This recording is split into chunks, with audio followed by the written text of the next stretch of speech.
shirkii sagaalaad ee aad ka qayb gashay ee ay isugu tageen madaxweynayaasha Afrikada Bari iyo Afrikada Dhexe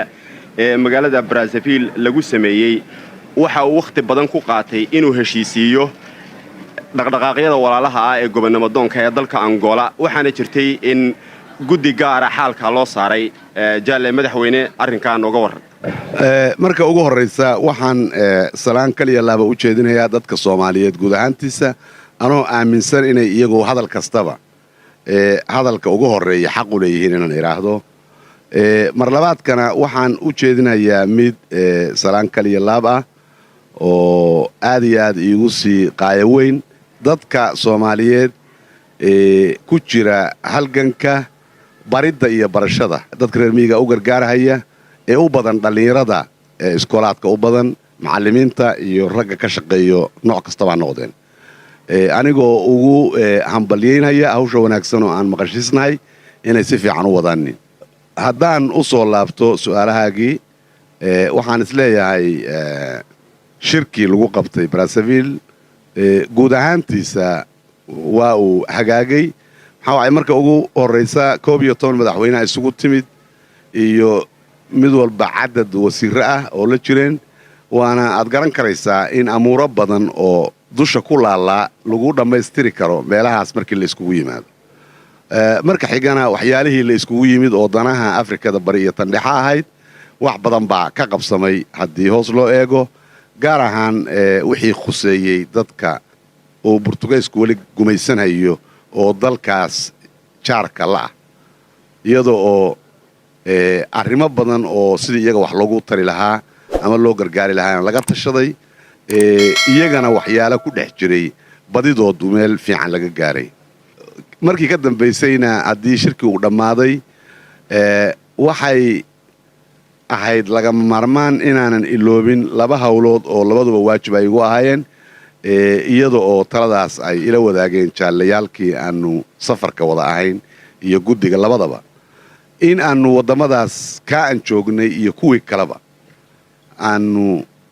wixii aan isleenahay danbay ummadda Soomaaliyeed u yihiinna aanu isku taxalluujino bal inaan wixii ka qabsami kara ama wada qabsami kara aan ka qabanno Afrikada danteeda caamka ahna oo maanta aan xilkeedii insaanan yahay inaan hogaaminana in iyadana wixii ka qabsami kara oo dan u noqon kara inaanu ka qabanno waxaanu ka bilownay Congo ama Brazzaville magaalada haddii la yiraahdo waxaan ku xijirnay Zaire waxaan ku xijinay Gabon waxaan ku xijinay Rwanda waxaan ku xijinay Uganda waxaan ku xijinay Burundi waxaan ku xijinay Tanzania waxaan ugu dambaysiinayna Kenya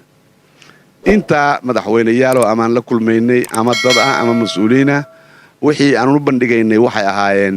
wixii labadanada wadankii kastaba ka hagaagi kara ama xiriirkooda wanaajin kara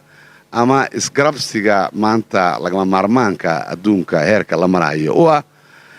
ka qabsami kara ama aanu uga warrami karno oo ummadda Soomaaliyeed halgan ku jirto iyo meesha ay marayso intaanu ka ogeysiin karno aanu ka fidin karno iyo wixii labada dal ay wada qabsan karayaan iyo wixii Afrika danaheeda ah in la isweydaarsado araa madaxweynayaalkaas iyo wasiiradooda ama dawladooda iyo guddiganagii raggii ka mid ahaa si markaa meel loo wada dhigo waxyaalaha hadda kadib in la qabto ay tahay lagama maarmaan ama horay go'aan madaxweynayaalku shirarkoodii ha ku gaaraano ama ha ahaadeen ra'yiyaal cusub oo annaguba aan wadanay ama nalagu beeriyey haddii aan xaqiiqo ahaan dib ugu noqdo markii hawshaasu 8 beled ahaa soo duubantay waxaan isleeyahay safarkan wuxuu ahaa mid guul badan ku reeriyeysan buu amaan oran karaya meel walbo aanu tagnay waxay nalagu soo dhaweeyay si xiisa gaara leh aan filayo inaad adinka naftiinu idaacooyinka adduunkana kala socoteen haatanna wixii faahfaahina qoladii jaraa'idkuna la socotay ay iyagu ka warrami doonaan jaalle madaxweyne waxaa jira shirkan madaxda Afrikada Bari iyo Afrikada Dhexe aad ka qayb gashay inuu ahaa kii sagaalaad ee madaxdaas ay isugu tagaan haddaba shirkani waxa uu ahamiyad gaara saaray aadna loo jeexjeexay waddamadaasi Afrika in ay si weyn isaga kaashadaan oo ay xoojiyaan wax wadaqabsiga ka dhaxeeya xagga dhaqaalaha ganacsiga iyo xagga gaadiidka haddaba shirarkii hore oo amuuraha lagu soo qaaday adigoo ah guddoomiyihii ururka midowga Afrika maxay kula tahay inay yihiin arrimaha ugu waaweyn ee hortaagan sidii loo hirgelin lahaa ee ay u dhaqangeli lahaayeen xaqiiq ahaan haddii la yidhaahdo ha laga hadlo dhibaatooyinka hortaagan in ay dhaqan galaan wax wadaqabsiga dadka Afrika way badan yihiin meelo badan lugaha way la galayaan laakiin haddaan kuwa ugu waaweyn aan isleeyahay ugu waaweyn haddaan taabto waxaan oran karahayaa marka u horeysa kulan siyaasiya ama madaxeed Afrika waa ka dhaxdhacay 10 sanadoodna waa socday laakiin midowga Afrika waxaan isweydiiyaa mar badan ma suuro geli karaa haddii aan waxyaalihii gundhiga u noqon karay suuragalka midowga Afrika ayba meesha ka maqan yihiin waxa ka mid noqon kara matalan xiriir ma jirto diyaaradeed Afrika ka dhaxaysa oo isu marta Afrika gudaheeda mid wadooyin ma jiraan isku xira Afrika maraakiib Afrika isku xira ma jiraan idaaco Afrika danaheeda ama wararkeeda runta ah isu tabisaa ma jirto mid ajnabi ah lagu xiran yahay ma jiraanin xataa wargeyska haddii la eego walow la yiraahdo waxba la isku xiraa ilaa muddo dheerna laga hadlaayay haddana iyaga naftoodu ma jiraanin maxaa waay meelo badan oo aanu damacnay inaanu la yeelano xiriir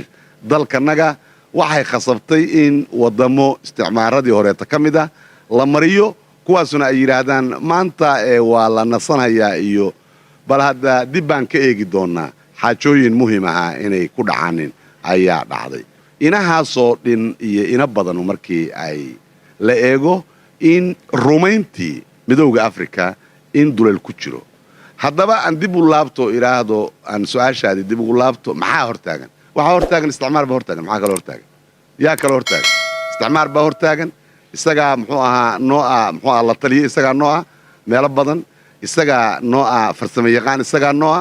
isaga muxuu ahaa noo maamulo waxyaalo badan inta kuwaasu ay Afrika ku hoos jiraan khayr Afrika ay gaaraysaa ma jirto ilaa qolo walba sidaan waligayba hore u oran jiray dadkooda wax yaqaanka ah iyo dadkooda dhalinyarada ay waajibaadka dalka iyaga xilkooda u gudbiyaan oo iyaga ay maamulaan oo maskax caafimaad qabto oo Afrikaan ah oo iyadu samaysan karta himiladeeda iyo dhabihii loo mari lahaa dhisan karta ilaa la gaarana la heli maayo Afrika inay isu tagto anoo ka xun in hadalkaas iraado waxaan hadalka u leeyahay waxa weeye waxa ii muuqata in Afrika guud ahaan tahay iskala jirto niyo ahaantana ka fiicnaato laakiin haddii luguhu ay maqan yihiin qofku ma socon karo lugihii isku xiri lahaa Afrika oo run ahaan isugu xiri lahaa oo dhaqaale ahaan isugu xiri lahaa oo siyaasad ahaan isugu xiri lahaa oo tacliin hidiyo dhaqan isugu xiri lahaa oo qiimo ahaantooda ummad ahaan Afrikaan ahaan soo saari lahaa way maqan yihiin waana saan u sheegay isticmaalkii cusba ayaa saa lugta ugu rafaayay jaalle madaxweyne waxa ka mid ahaa wadamadii aad soo martay dalka Kenya waxaanaanu ka warhaynaa in aad halkaa isku aragteen oo aad ku wada hadasheen madaxweynihii dalka Kenya Jomo Kenyatta ma noo sheegi kartaa arrimihii isla soo qaadeen dalka Kenya wuxuu ka mid ahaa dalalkii aan u warramaynay sidii annaga noogu muuqato danaha Afrika uga warramaynay waraysanayna wixii ra'yigooda uu ahaa run ahaan haddaan xoogaa sii leexdo waxaan oran karayaa in awalan si fiican naloo soo dhoweeyey oo isla markiina 2 goor ayaan la kulmay madaxweynaha Kenya labadii goorna waxaanu ka hadalnay arrimo badan oo ama labadeena dal khuseeya ama Afrika guud ahaanteeda khuseeya hadalladii aanu ka hadalnayna dhammaantood waxay ahaayeen kuwa wax ku ool ah waxaanu ka gaarnay su'aashayda ugu dambaysa jaalle madaxweyne waxa ay tahay ma nooga warrami kartaa ama wax ma ka oran kartaa isbeddelka xagga maamulka ee ka dhacay dalka Ethiopia iyo arrimaha ka soconaya wixii ay nala tahay horay baanu uga niri annagu dalka Ethiopia waxa ka socda wuxuuna ahaa mabda ahaan waxaan aaminsanahay ummad walba dalkeeda inay iyadu maamusho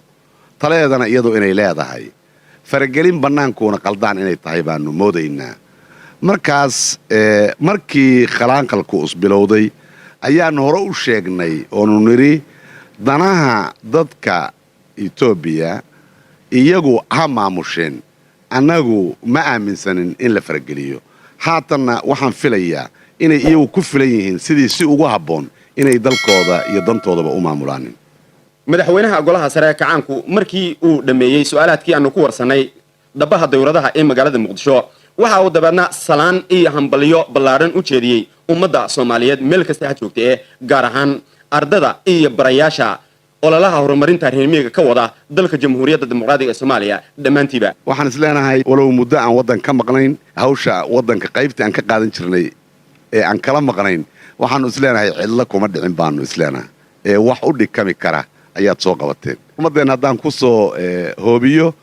waxaan ku dambaysiinayaa mar labaad inaan cusboonaysiisto hambalyadeeda iyo salaantayda farxadda leh ummadda Soomaaliyeed anoo u rajaynaya mar walbaba kuwii barwaaqiyo balaal la kulmay inay noqdaan. mahadsanid waxaanu kugu hambalyaynaynaa soo noqosho wanaagsan adiga iyo wafdigaagaba aad ku soo nabad noqotay dalkaagii waa mahadsantii.